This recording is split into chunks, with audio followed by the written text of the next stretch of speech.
Pote bandeko, mbote bisika nyonso tozwami, biso nyonso tozalaki choqué depuis le lundi komona ba image ndeko na biso ya mwasi na malemba nkulu kuna na olomami esika api ndeko na biso ya mwasi ayebaki na kozala frappé, violé, lynché de na indifférence totale ya bato bazalaki wana bango nyonso ba complice pona kosala ndeko na biso ya mwasi o mabe. Gloire à Dieu, elle est en vie. Bandeko bayebi na ko retrouver na ko tila bino ba vidéo na eme eza na kilubakati donc bandeko baloba kilubakati bokoyeba na ko traduire na commentaire pona bandeko mosusu ba comprendre nini bazoloba na vidéo. Donc et ça fait tellement mal. Motema oyo mabe oyo ezaleli oyo yako ndeko na yo moko congolais o torturer modèle tozui ezaleli oyo wapi et uti wapi makam tout ce qui est politique et koki comme même biso na ba point oyo te ba homme politique il travaille pona mabota na bango pona bolamu na bango pona esengo na bango biso nde peuple tozo souffrir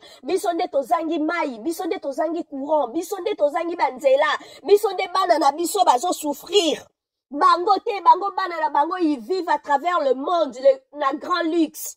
Bandeko to lamuka conscience na biso lamuka jusqu'à quand okobomana entre biso RDC nde mabele na biso RDC nde pai na biso peu importe nationalité nini oyo ko posséder oyo ko kozwa to komi américaine komi française o komi soki belge yeba ke origine na yo bakoma kuna na kati ko uta RDC une façon ya ko rappeler o bayebisa yo ke awe ezala ke pai na yo te pai na yo ndeza kuna alors protégeons la RDC bandeko.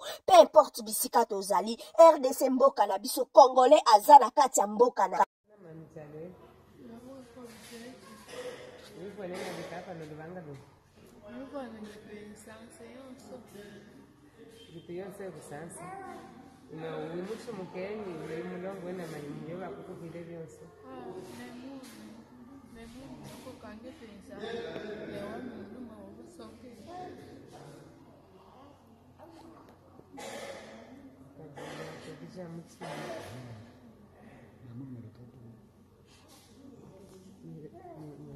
kama onyinshi makuta wafikani gafikire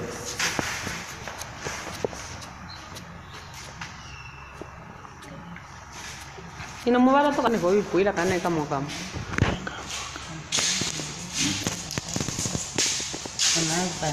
alors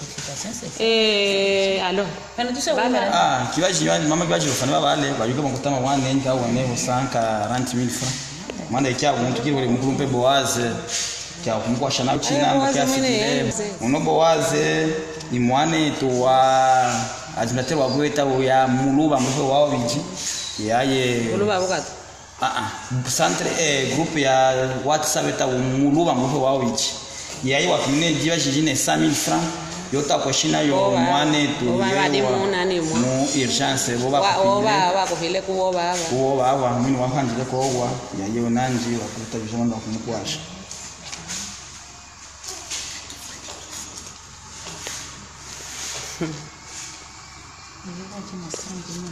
Yampe, mkwashe kwa lipsina shie mabala. Dada ito widi kama shimi 25 ni kombi.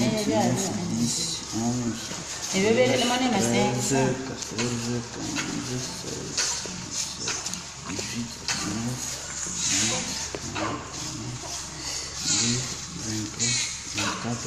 Bwana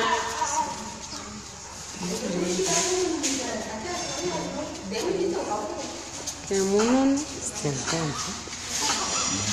Mkwashe kumtuna kimba kanga kwa mtu. Mane bana verifia kabya byo kade. Tukakimba bitu biko otomanda makota.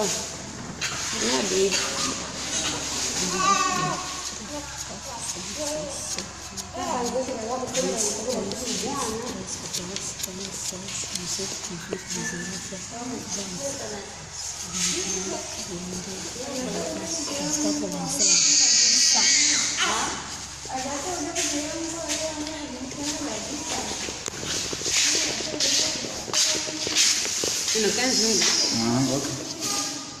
Okay. Kaka wanya kuna kona mani, wanya kula fuja kwa kulungu.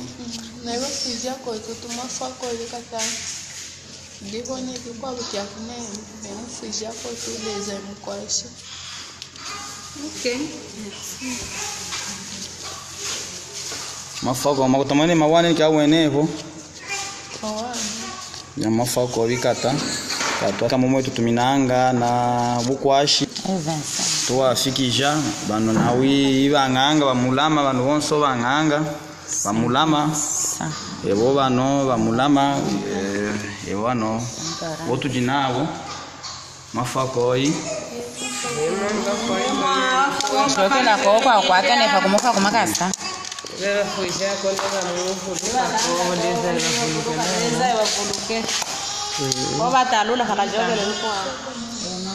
mafakoi fakovikata wafuijako kaboa kata muloko wao bili muloko wafuija komando wabukanga mkamba na shiye yetu kimonje nange kujine na bankanga babulukile kwabo twampeza mwesele.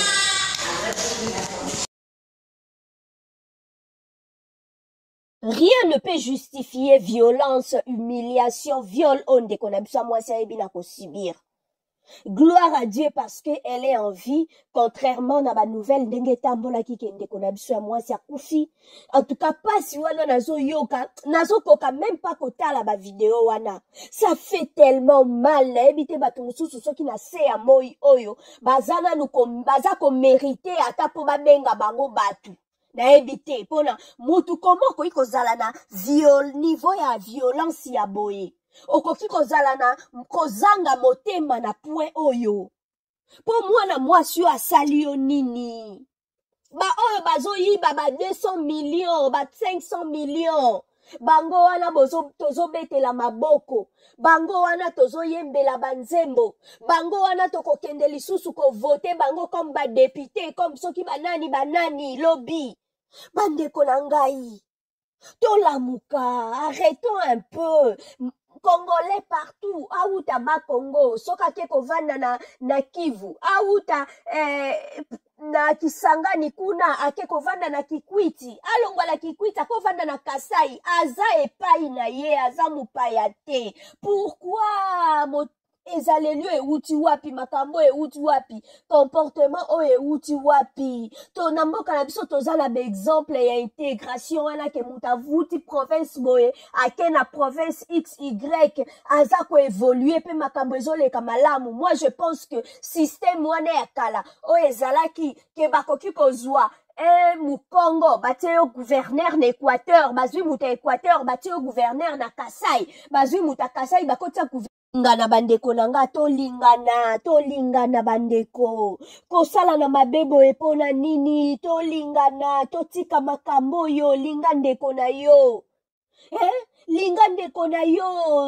kaka yango nzamba zo senga biso kaka yango mokili pezo senga biso kolingana linga ndeko na yo pona nini kosala na mabebo ye tozo kumisa nzambe ponde kona biso mwasi akufite mais moi mwasi wa sibir na je pense même il faut sengeli balongola ekuna na olo mami kuna na malemba nkulu esika zali akende mosika yata na Kishasa mama Denise esiko zali en tout cas et tant que femme ba ministre ya genre famille ministre intérieur toza ko interpeller bino faites quelque chose go déplacez-moi la mwasi oyo alongwa parce que sa vie est en danger bato déjà basali eboye